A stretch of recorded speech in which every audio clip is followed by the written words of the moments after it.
Salut à vous, aujourd'hui je vous retrouve dans une nouvelle vidéo sur ma chaîne Hipou ASMR.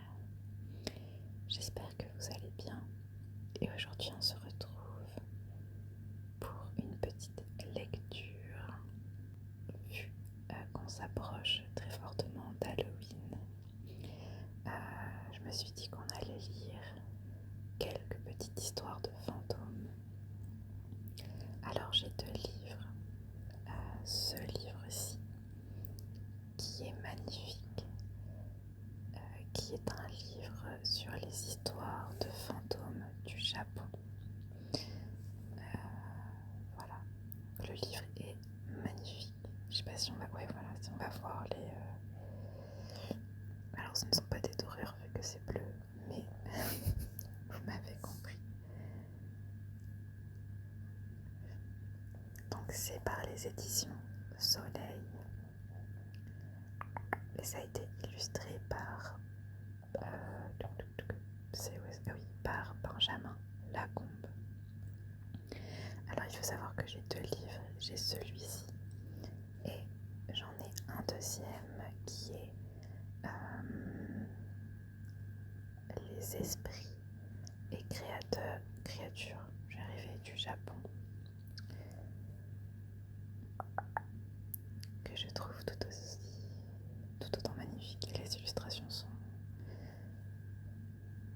elles sont magnifiques, tout simplement.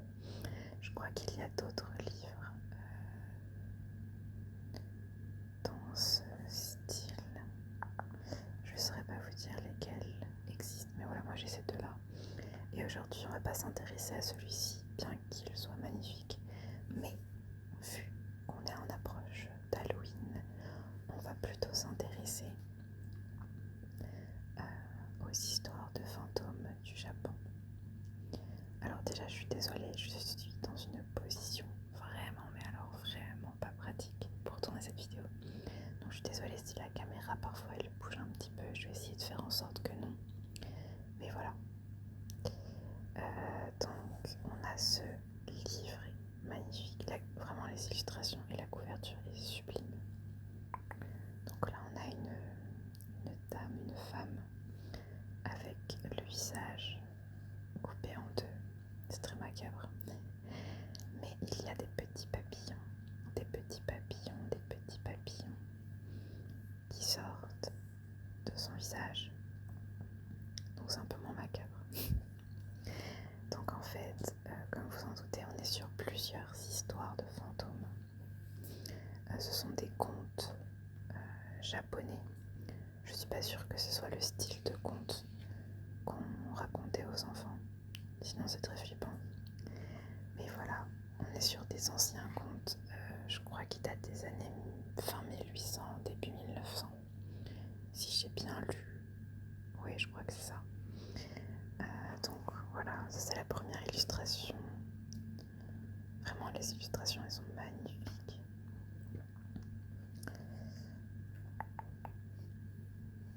Donc on a une préface que je vais pas vous lire. C'est juste une préface pour indiquer dans quel contexte on racontait ces contes. Et on va commencer.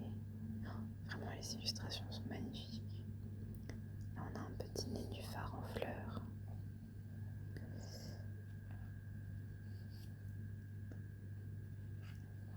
Celle-ci, elle est sublime.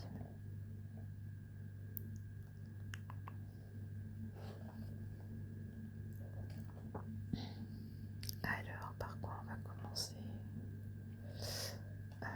Je vais vous lire. Oh, je sais qu'il faut que je m'arrête sur les illustrations que je lise, mais... Alors celle-ci est un petit peu gore. C'est des chats qui ont mangé je ne sais quoi. Mais en tout cas, ils ont du sang partout, autour de la bouche et des mains, enfin des petites pattes. J'ai pas envie de savoir ce qu'ils ont mangé.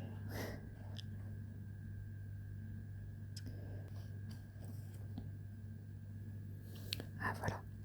Donc, le premier conte s'appelle Le fantôme sans visage.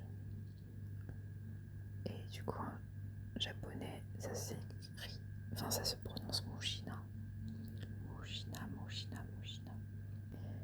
Sur la route d'Akasaka, près de Tokyo, il y a une côte appelée Kinokunisaka, ou la côte de la province de Ki. Elle est bordée par un ancien fossé très profond, dont les pentes verdoyantes montent en gradin vers quelques riches jardins et par les hauts murs d'un palais impérial. Bien avant l'ère des lanternes et des jirinshika, cet endroit était extrêmement désert une fois la nuit tombée. Les piétons attardés préféraient faire un long détour plutôt que de gravir le Kinokunisaka, seul après le coucher du soleil, et cela à cause d'un Muchina qui s'y promenait. Le dernier homme qui vit le Muchina fut un vieux marchand du quartier de Kyobashi qui mourut il y a quelques 30 ans. Voilà l'aventure telle qu'il me l'a contée. Un soir très tard, comme il se hâtait de gravir la côte de la province de Ki, il aperçut une jeune femme qui se tenait accroupie près du fossé. Elle était toute seule et semblait pleurer amèrement. Comme il craignait qu'elle eût l'intention de se suicider, le vieux marchand s'arrêta pour lui prêter secours si cela était nécessaire. Il vit que la jeune personne était menue, gracieuse, très richement vêtue, et que sa chevelure était arrangée comme les ailes d'une fille de bonne famille. « Oh, chouchou, chouchou !» s'écria-t-il en s'approchant d'elle, « ne se l'enclotez pas ainsi. Dites-moi quel est votre chagrin, je serai si heureux de vous aider. » Il désirait vraiment la secourir car c'était un homme de cœur. La jeune fille continua à pleurer en cachant son visage avec une de ses longues manches. « Honorable demoiselle, reprit-il doucement, écoutez-moi, je vous en prie. Ceci n'est guère un lieu convenable, la nuit pour une jeune personne qui est seule. Ne pleurez pas, mais dites-moi la cause de votre émoi. Peut-être pourrais-je vous aider. » La jeune fille se leva lentement. Elle lui tournait toujours le dos et tenait son visage caché. Elle gémissait et pleurait alternativement. Le vieil homme posa alors sa main sur son épaule et lui dit une troisième fois : « Oh, chouchou, écoutez-moi un instant. » Alors l'honorable demoiselle se retourna brusquement. Elle laissa tomber sa manche et se caressa le visage avec la main. Le vieillard vit qu'elle n'avait ni nez, ni bouche, ni yeux, et il s'enfuit en hurlant de frayeur. Il courut jusqu'au bout de la côte obscure et déserte qui s'étendait devant lui. Il courut sans s'arrêter et sans oser regarder en arrière. Enfin, il aperçut dans le lointain une lanterne qui brillait. Elle était si petite qu'on l'aurait prise pour une mouche luisante. C'était le lumignon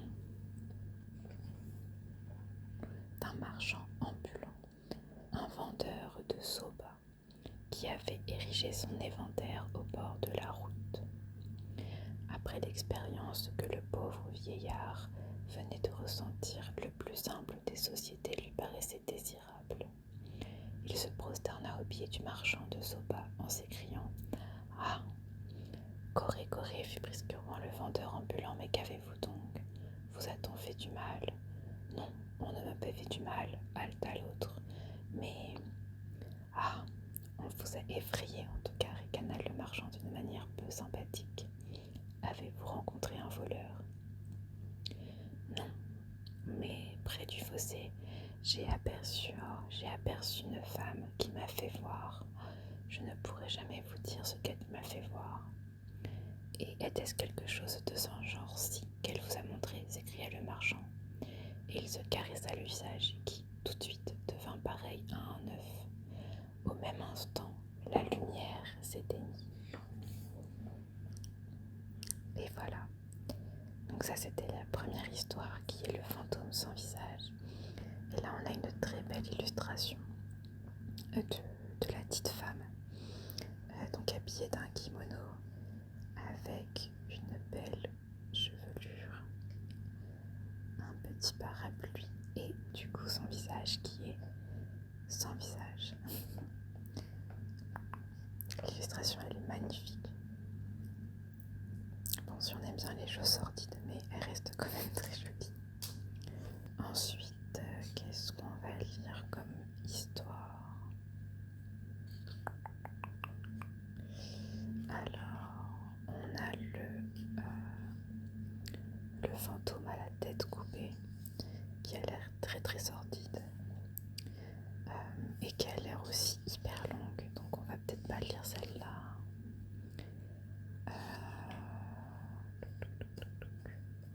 Les tapisseries, je les trouve magnifiques. En fait, le livre en lui-même est magnifique, de toute façon.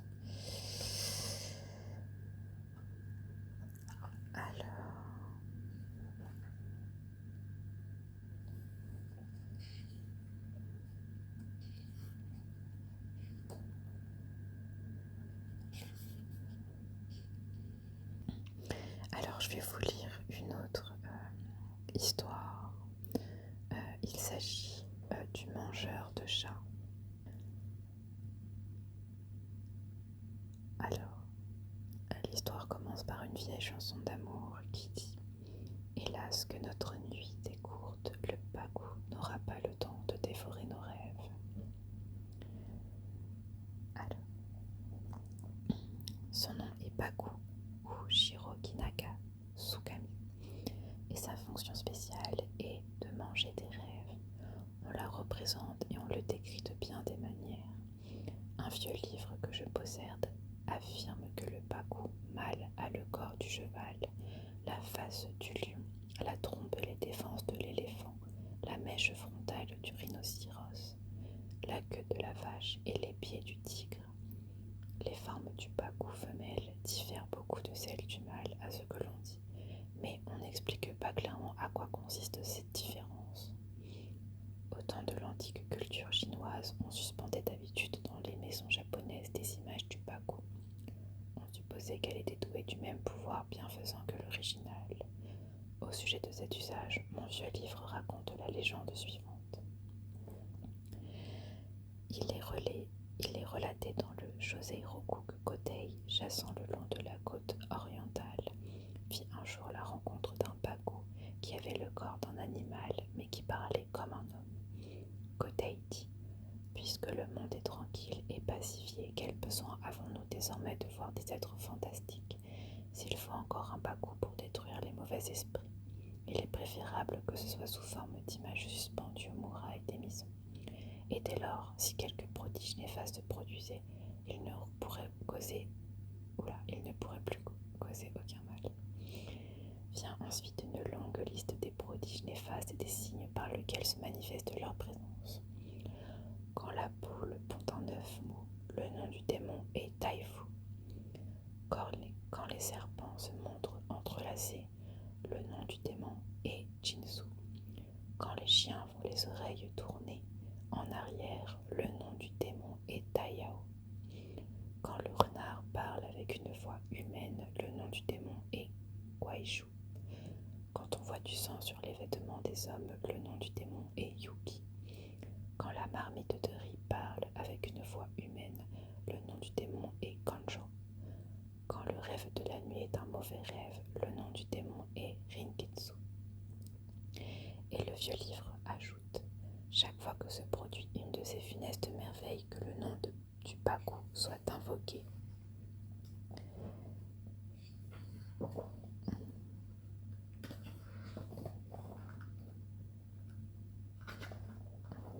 Et le mauvais esprit descendra immédiatement à 3 pieds sous terre.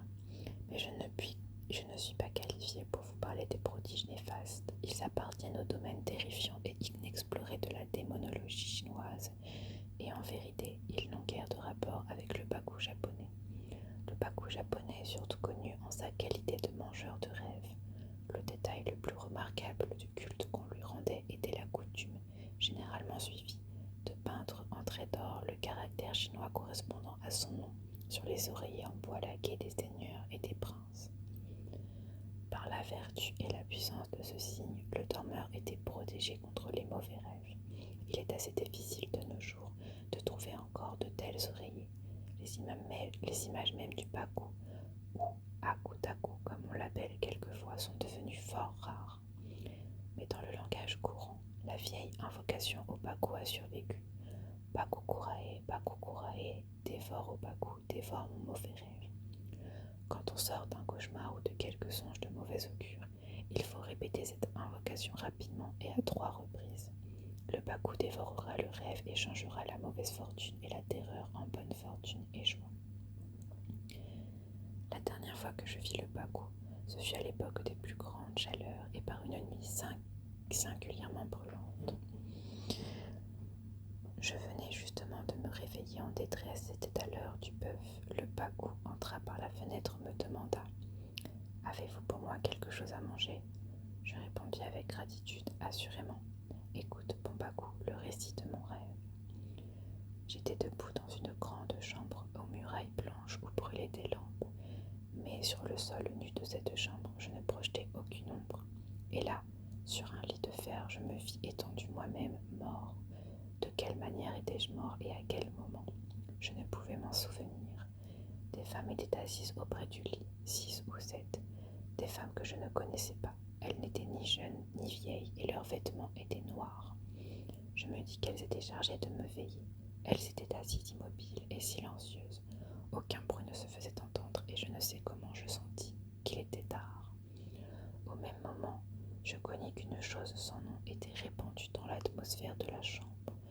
Une lourdeur qui pesait sur ma volonté, un pouvoir informe et invisible qui grandissait lentement, et les gardiennes commencèrent à se regarder l'une l'autre à la dérobée, et je sus qu'elles étaient effrayées. Sans bruit, l'une d'elles se leva.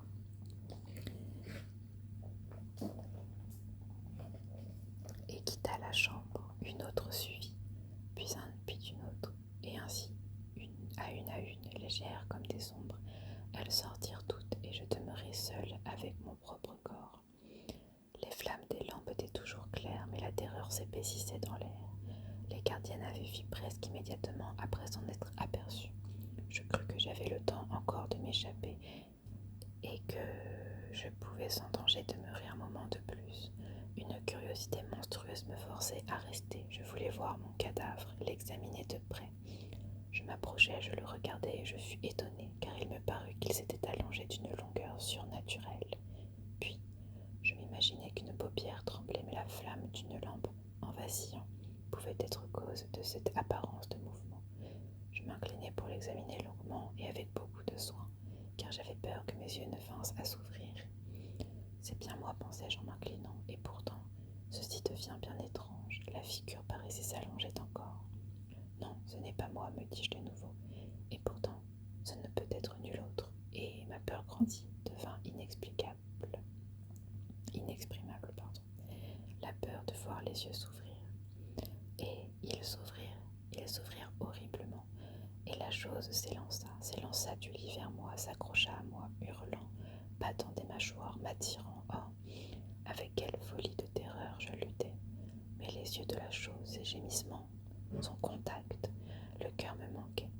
Tout mon être semblait se dissoudre dans une frénésie d'horreur lorsque je ne sais comment, je trouvai sous ma main une cognée et je frappai, je fendis, je déchirai, je hachai le hurleur jusqu'à ce qu'il tomba à mes pieds, masse sans forme, hideuse, fumante, la ruine abominable de moi-même. Bakukurae, Bakukurae, dévore au Baku, dévore le rêve. Non, répondit le Baku, je ne dévore pas les rêves heureux, et celui-ci est un rêve heureux, un rêve des plus fortunés. La hache, oui, la hache de la bonne loi, par laquelle est détruit le monstre du moi, le meilleur des rêves. Mon ami, je crois à l'enseignement du Bouddha. Et le Baku sortit par la fenêtre.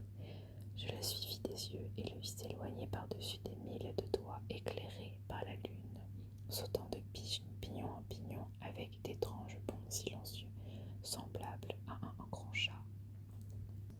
Donc voilà, c'était l'histoire du mangeur de rêves japonais.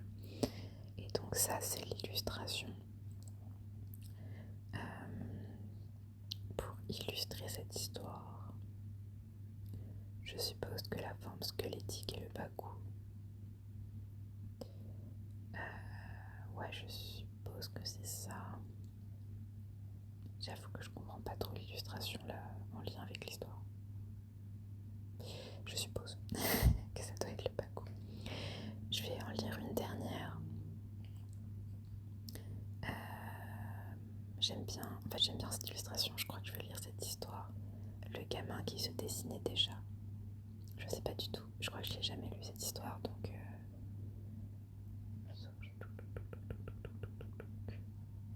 Oui, on va lire. Du coup, le gamin qui dessinait déjà.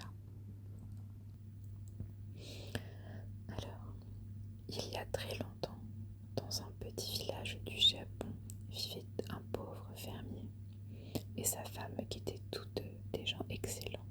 Ils avaient plusieurs enfants et avaient beaucoup de peine à les nourrir tous.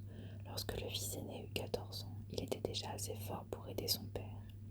Quant aux petites filles, elles apprirent à aider leur mère aux soins du ménage dès qu'elles purent marcher. Mais le plus jeune de la famille ne semblait pas fait pour les gros travaux. Il était fort intelligent, beaucoup plus intelligent même que tous ses frères et sœurs, mais il était très petit et faible, et les gens disaient qu'il ne grandirait pas. Ses parents estimaient qu'il serait préférable pour lui de se faire prêtre plutôt que de devenir fermier. Ils l'emmenèrent donc un jour au temple du village et ils demandèrent au bon vieux prêtre qui y vivait s'il faudrait prendre leur petit garçon comme acolyte et lui enseigner tout ce qu'un prêtre doit savoir.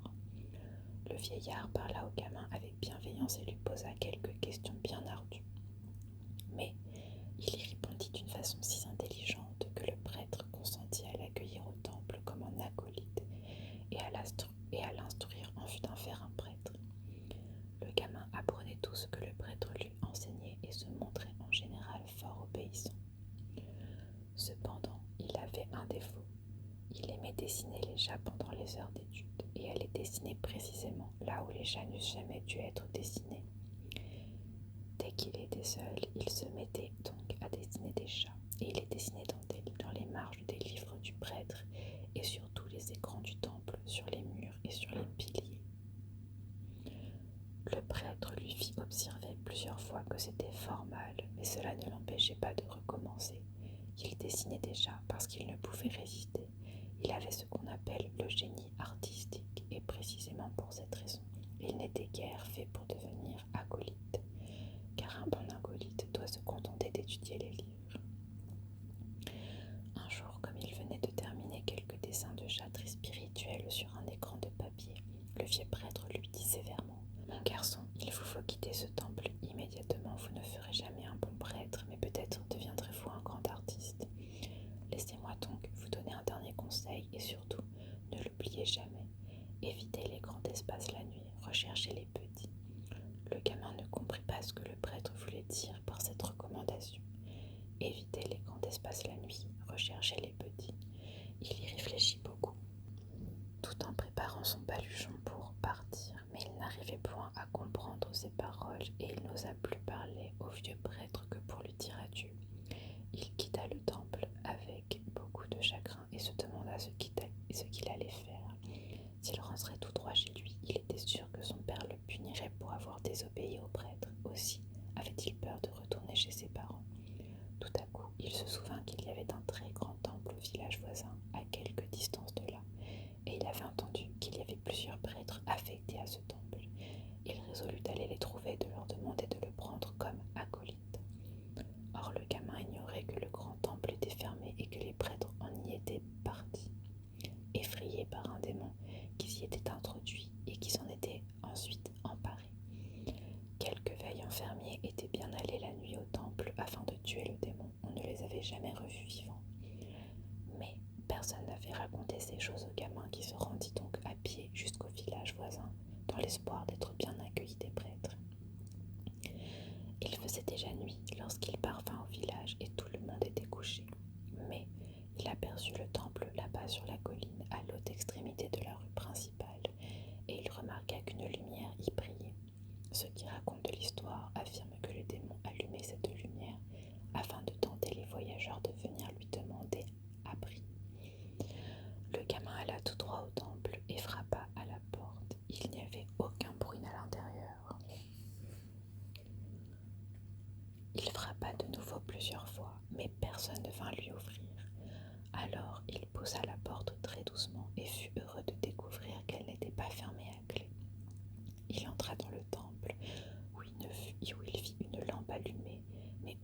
remarqua que tout dans le temple était gris de poussière et recouvert d'une épaisse couche de toile d'araignée.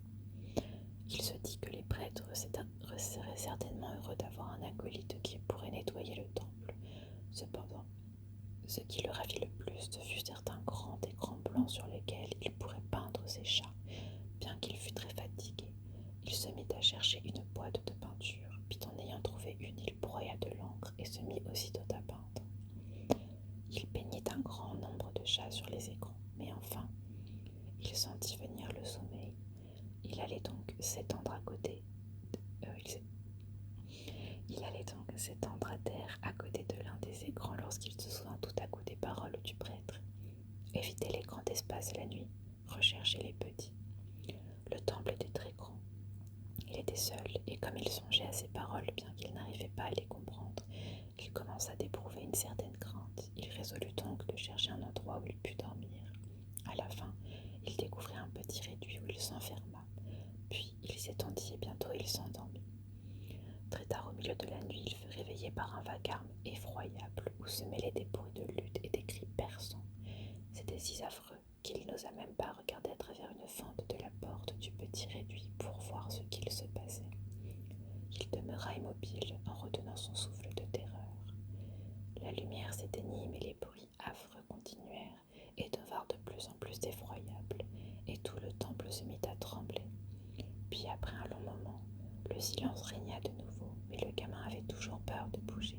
Il ne remua que lorsque la clarté du soleil matinal brilla à travers les fentes de la petite porte. Alors il sortit très prudemment de sa cachette et jeta des regards autour de lui.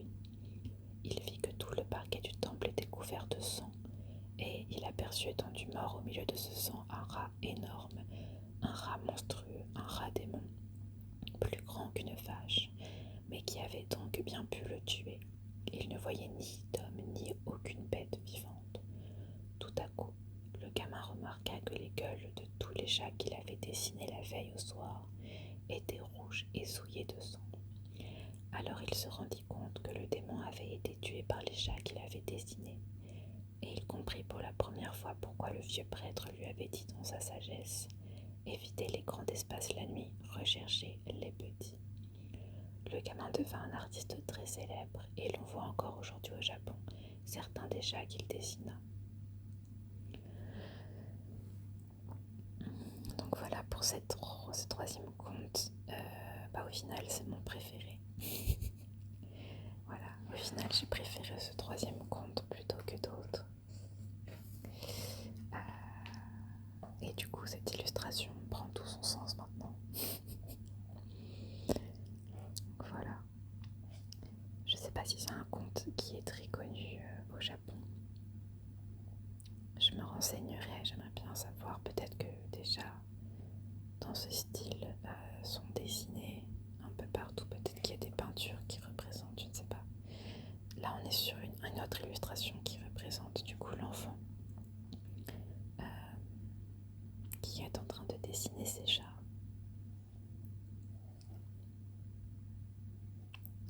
Donc voilà. Peut-être que je vous lirai d'autres histoires. Peut-être pas de ce livre-là, mais du deuxième.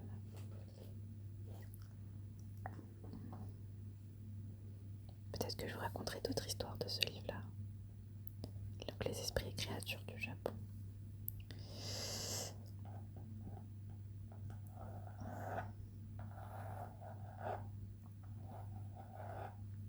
Donc voilà, sur ce livre et sur ce tapping, je vais vous laisser sur cette fin de vidéo. J'espère qu'elle vous aura plu. En tout cas, moi j'ai adoré lire ces histoires. C'est totalement le type de vidéo que je regarde en temps normal pour m'endormir. La lecture d'histoires, ça permet de penser à autre chose. Parce que parfois, s'endormir, c'est pas toujours facile. On en a plein la tête, on pense à beaucoup de choses. On pense à ce qui est arrivé dans la journée. On pense à ce qui va arriver le lendemain. Donc voilà, la lecture d'histoire, ça permet de se concentrer sur autre chose et puis de pouvoir s'endormir. Donc moi, j'espère que cette vidéo Oula, que cette... j'en perds mon langage. J'espère que cette vidéo vous aura plu. Et je vous souhaite une bonne soirée. Et je vous dis du coup à la semaine prochaine, à lundi prochain pour une nouvelle vidéo. Oh, ma caméra... c'est une catastrophe. Il est vraiment temps que j'arrête cette vidéo parce que le setup est en train de partir. Du coup, voilà. Je vous souhaite une bonne soirée. Et je vous dis à lundi prochain pour une nouvelle vidéo. Vu qu'on sera le 28 ou le 29 octobre, je sais plus. Je pense que je vous ferai une petite vidéo de recommandation Halloween. Voilà, donc des livres, des jeux vidéo, des jeux, plein d'activités que vous pourrez faire le soir d'Halloween. Allez, moi j'arrête la vidéo. Je vous souhaite